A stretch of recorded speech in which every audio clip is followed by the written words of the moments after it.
देखिए, कुरुक्षेत्र एक बहुत ही पवित्र स्थान है, बहुत ही धार्मिक स्थान है और समय समय पे जो लोग भी सत्ता में रहे उन लोगों ने कुरुक्षेत्र के महत्व को देखते हुए कुरुक्षेत्र के लिए काम किया। सबसे पहले तो हम नमन करते हैं स्वर्गीय श्री गुलजारीलाल नंदा जी को कि जिन्होंने कुरुक्षेत्र के विकास के लिए कुरुक्षेत्र विकास बोर्ड का गठन किया और उसके बाद चाहे सरकारें किसी की रही हों, हर सरकार ने कुरुक्षेत्र के महत्व को देखते हुए कुरुक्षेत्र के डेवलपमेंट के लिए काम किया। और कुरुक्षेत्र में आज बहुत बड़े बड़े मंदिर हैं। सबसे पहले जब चौधरी ओम प्रकाश चौटाला की सरकार थी, यहाँ पर गीता जयंती भी, उस समय उपराष्ट्रपति भी आए, देश के उप प्रधानमंत्री भी आए, एक बहुत अच्छा गीता का मंदिर बने। उसके लिए उन्होंने 2.5 एकड़ जमीन भी ब्रह्म सरोवर के ऊपर ब्रह्मपुरी आश्रम वालों को दी। उसके बाद सरकार कांग्रेस की आ गई। कांग्रेस पार्टी में भी चौधरी भूपिंदर सिंह हुड्डा ने यहाँ अक्षरधाम के लिए जगह दी, यहाँ तिरुपति बालाजी मंदिर के लिए जगह दी, यहाँ पर इस्कॉन का मंदिर बने उसके लिए जगह दी। फिर बीजेपी की सरकार आई और बीजेपी की सरकार में भी गीता के उत्थान के लिए यहाँ पर जगह दी ताकि कुरुक्षेत्र का महत्व बढ़े। जब यहाँ पर चौटाला मुख्यमंत्री थे, अटल बिहारी वाजपेयी जी प्राइम मिनिस्टर थे, यहाँ पर पैनोरमा का भी गठन हुआ जिसको आज बहुत लोग देखने आते हैं। कृष्ण म्यूजियम भी बना। तो हर सरकार ने अपने लेवल पे इस पे काम किया, परंतु जो पिछले दिनों यहाँ पर देखने को मिला पहले कभी नहीं था। पहले कुरुक्षेत्र डेवलपमेंट बोर्ड होता था, उसका चेयरमैन गवर्नर होता था, मुख्यमंत्री जी उसके मेंबर होते थे, जो भी योजना बनती थी उनके साथ यहाँ के धार्मिक लोग, जो अलग ब्राह्मण तीर्थ उदार सभा के लोग या और जो अच्छे पढ़े लिखे लोग थे जिनकी धर्म में आस्था थी, वो उसके मेंबर बनाए जाते थे। परंतु इसका राजनीतिकरण पिछले 5 साल से शुरू हुआ, जब यहाँ पर अलग से कुरुक्षेत्र डेवलपमेंट बोर्ड में पॉलिटिकल लोगों को मान सचिव बनाकर दी। उससे राजनीति शुरू हो गई और उसके अंदर क्या है कि आप ये हालात हो गए कि करप्शन इतनी बढ़ गई है यहाँ पर। आप अभी यहाँ में इसलिए प्रेस कॉन्फ्रेंस रखी है कि आपको ब्रह्म सरोवर का दिखाएंगे। आप अर्जुन चौक से इधर आओ, बीच में 10 जगह ग्रिलें लोग चोर उतार के ले गए, कोई पूछने वाला नहीं, कोई देखने वाला नहीं। यहाँ पर इतना सुंदर म्यूजियम हुआ करता, उस म्यूजियम को अब कोई देखने नहीं जाता क्योंकि म्यूजियम की तरफ किसी का ध्यान ही नहीं, पैसे कमाने की तरफ ध्यान। पिछले दिनों कुरुक्षेत्र डेवलपमेंट बोर्ड ने एक फैसला लिया कि अब की बार जितने भी सांस्कृतिक और धार्मिक प्रोग्राम होंगे वो सारे के सारे पुरुषोत्तम बाग में होंगे। बहुत अच्छा निर्णय है, हम इसका स्वागत करते हैं क्योंकि 5-4 साल पहले तो 3-3 करोड़ रुपए केवल टेंट के दे दिए थे नृत्य कराने के। परंतु इसके साथ साथ मांग भी करते हैं कि ब्रह्म सरोवर की पवित्रता बनी रहे। जो यहाँ कमर्शियल एक्टिविटीज होती हैं, यहाँ खाने के स्टॉल लगते हैं और लगते हैं, जो भी गंद होता है लोग वहाँ फेंक देते हैं, सारा अंदर जाता है।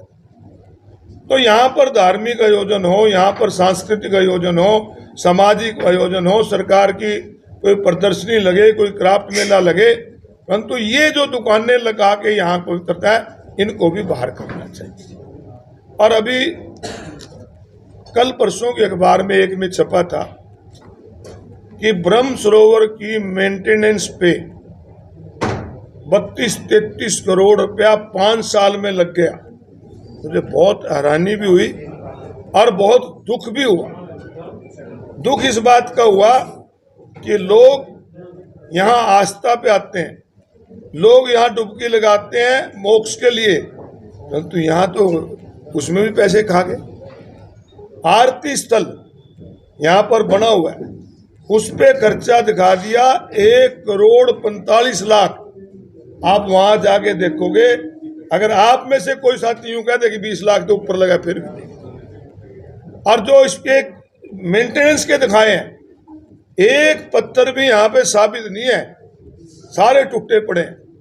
लोग गर्मी के अंदर भी ना इसकी परिक्रमा करने की बजाय जो बने हुए ना अंदर, उसके अंदर करते हैं ताकि कुछ ठीक मिले।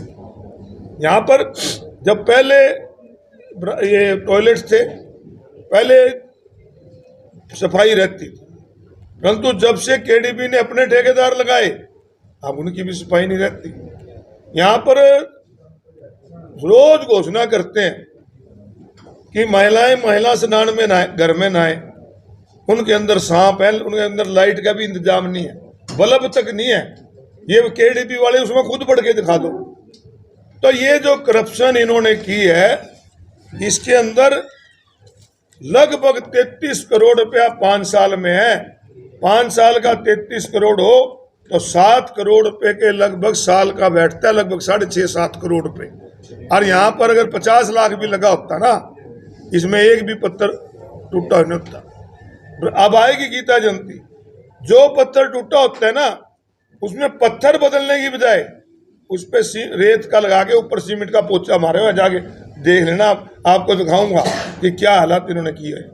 तो हमारी आज इस बात पे मांग है कि ये आस्था के नाम पे जो लोग आते हैं, जो पैसा सरकार का इसकी रख रखाव के लिए आता है, मेंटेनेंस के लिए आता है, जो इन्होंने इस पे लगातार भ्रष्टाचार किया है, इसकी व्यापक जांच होनी चाहिए। ये पैसा आखिर गया कहाँ, कौन लोग इसके दोषी हैं, कौन से अधिकारी यहाँ पर बैठे थे कि जिनकी छत्र छाया में ये पैसा खाया गया। इसकी विस्तृत जांच होनी चाहिए।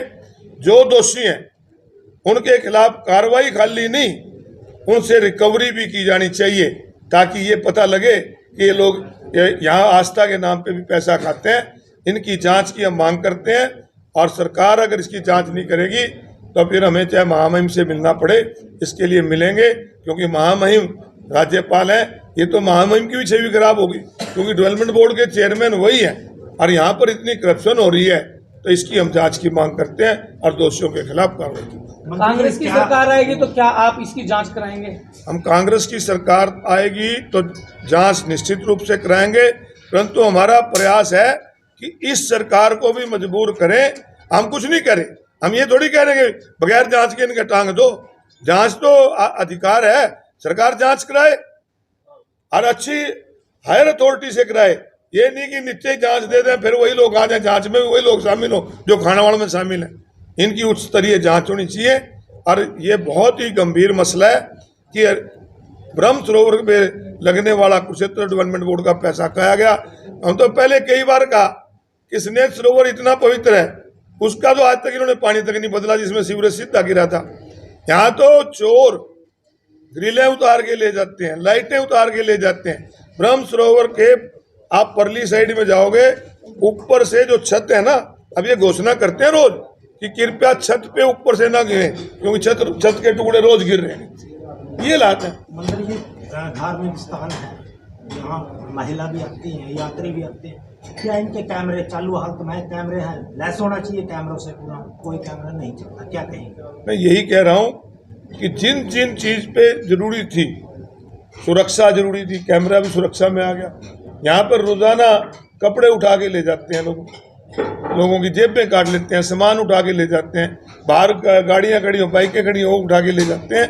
तो ये सारा सुरक्षा में भी फेल है और करप्शन के तो रिकॉर्ड ही तो मंत्री तो पूरे शहर की जी चांसर रोड पे चले जाओगे तो वहाँ भी बची हुई है, सारी गिलें जो है चोरों ने काट के बेच दी। खाली ब्रह्म सरोवर नहीं, शहर में जहाँ भी गिले। तो इससे ज्यादा जिला प्रशासन की, जिला पुलिस की विफलता क्या होगी कि ये लोग कैमरे अगर कहते हैं हमने इतने कैमरे लगवा दिए, फिर उनमें देखिए कि कौन ले जा रहे हैं। अगर ग्रिलें उठा के ले गए, हर ग्रिल चोरी हो जाती है ना। सील कहाँ? ब्रह्म सरोवर वाले ये कह तो रहे हैं कि हमने 33 करोड़ लगा दिए। अरे जो ग्रिल चोरी हुई हैं उनकी जगह तारे बंदी हुई हैं, उन पर ग्रिल में दोबारा लगवाई। मंत्री जी, विधायक सुभाष सुधा ने ब्रह्म सरोवर पर बहुत बड़ा प्रोजेक्ट लगाया था चलते पानी वाला, उसको लेकर आप क्या कहेंगे? यार मतलब कई बार कह लिया, आज थम आए हो, तुम देख के चले जो। मैं तो रोज के 2 चक्कर है मेरे, मन्ने तो कहीं नजर आया नहीं। तुम जाके देख लो, तुम नजर आवा फिर मैंने पूछ लियो। सर, अभी चुनाव आयोग की प्रेस कॉन्फ्रेंस हुई है, 5 राज्यों के चुनाव घोषित कर दिए गए, उस पर क्या कहेंगे? 7 नवंबर, 17 नवंबर।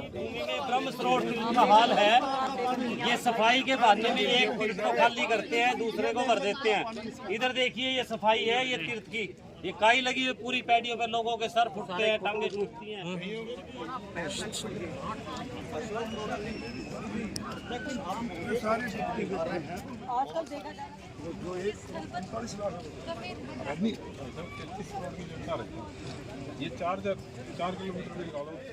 तो आरती स्थल पर पहुंचे हैं, देख सकते हैं पूर्व मंत्री अशोक प्रोड़ा आप देख सकते हैं यहाँ पर किस तरह से पत्थर यहाँ पर टूटे हुए हैं। स्नानघर टॉयलेट में ये लेडीज स्नानघर है, रोज बोलते हैं कि इसमें नहा लो, इसके अंदर खुद बढ़ के दिखा दो सांप उतरे। ये जो आरती स्थल पर शेड यहाँ पर लगे हुए हैं 1,45,00,000 रुपये बोल रहे हैं यहाँ पर। अब मैं आपको ये बने हैं पिलर से 60 रुपए फुट का पत्थर लाया है। अब इस पे कैलकुलेट कर लो, अगर कोई आर्किटेक्ट कोई ठेकेदार ने 20 लाख से ऊपर बता दे तो मना पकड़ लियो। 1,45,00,000 इसका लिया है। और ये देखो ऊपर से सारी टूटी पड़ी है, मैंने इनके अलग ले रखे हो मना पे, क्यों ये बातें बने।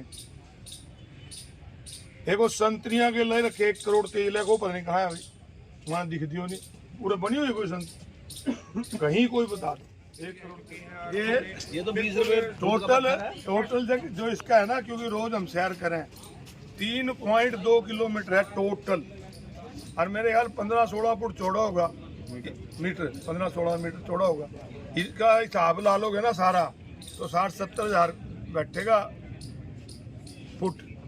और इसने कर लो, अगर इसमें 500 रुपये वाला पत्थर भी ला लेते जब भी 10 करोड़ नहीं लगा, तो गायब ही होगा एक भी साहब।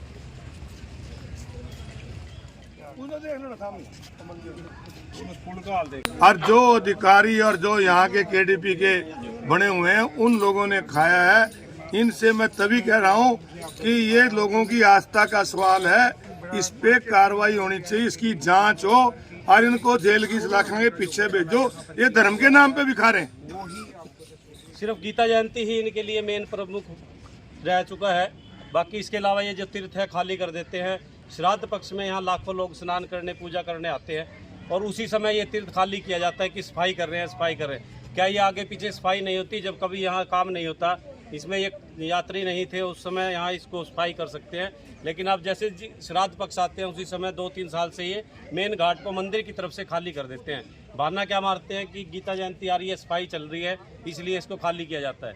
मंदिर की रेलिंग देख सकते हो सारी टूटी पड़ी है, ये इसी वजह से है। साफ सफाई का बहाना, केवल दिखावे का काम किया, केवल दिखावे का काम कर रहे हैं, ना तो ब्राह्मणों की सुनते। अब ये दिनचर्या यहाँ ब्राह्मणों की जो है पूजा पाठ की वजह से ही चलती है, यात्री लोग आते हैं। अब उसकी वजह से यहाँ पे पानी नहीं है, ब्राह्मण लोग भी धक्के खाते फिर, कभी इधर आसन लगाओ कभी उधर लगाओ। इनका जो कार्य है, रोजगार है, ब्राह्मणों को जो 2 पैसे का रोजगार होता है वो भी इन केडीबी वालों ने खत्म किया हुआ है। जब बात करते हैं तो कहते हैं कोई बात नहीं, सफाई हो रही है, गीता जयंती में पानी आएगा। आज भी मैंने किसी से पूछा, कह रहे थे कि पूर्णिमा, दिवाली की जो बाद पूर्णिमा आएगी उस पर जल छोड़ा जाएगा। अब इतने दिन ये तीर्थ खाली रहेगा। तीर्थ की गरिमा क्या होती है? जल से। जब जल ही नहीं होगा तो क्या तीर्थ रहेगा?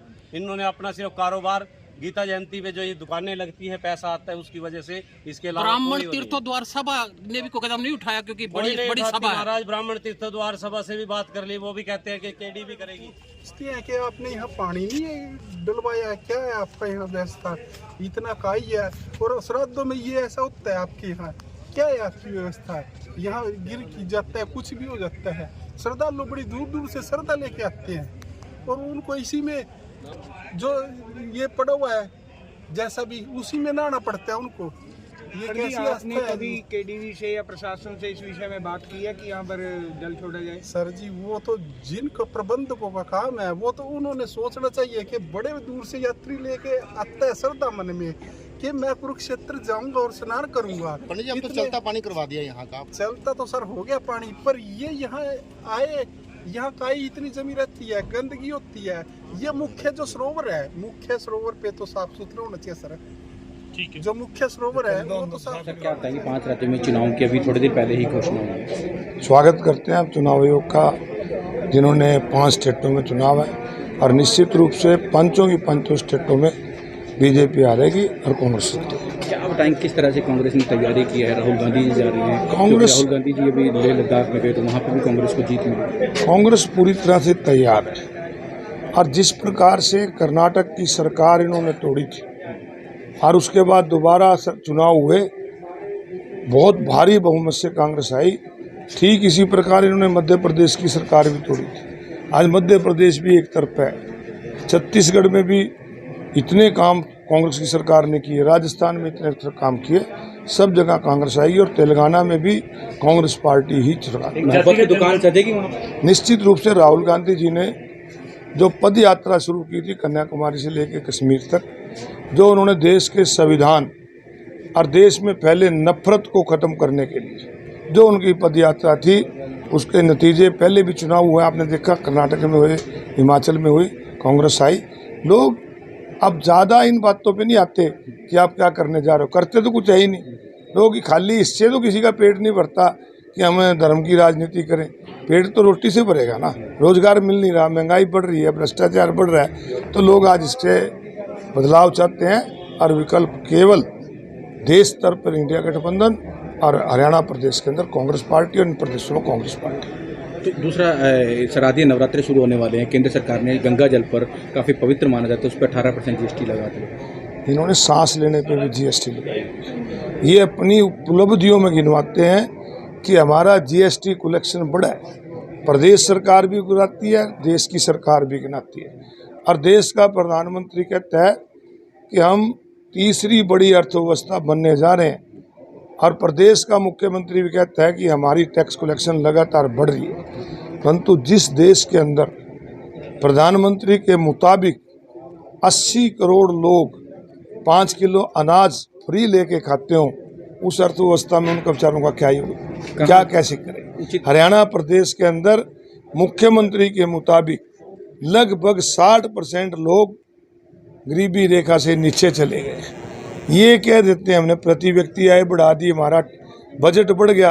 अरे अमीर के पैसे बढ़ रहे हैं, गरीब की जेब से पैसा जा रहा है, गरीब गरीब होता जा रहा है और उसके साथ एवरेज निकाल के उससे मजाक करते हैं। कहाँ तक उचित मानते हैं गंगा जल? मैं कह रहा हूँ गंगा जल पे टैक्स लगाना, गंगा की तो सफाई के नाम पे भी उन्होंने पैसे इकट्ठे करे थे, उसका ही नहीं पता कहाँ खले गए। अब गंगा जल पे टैक्स लगाकर ये बड़ा निंदनीय है, इसको सरकार को तुरंत वापस लेना।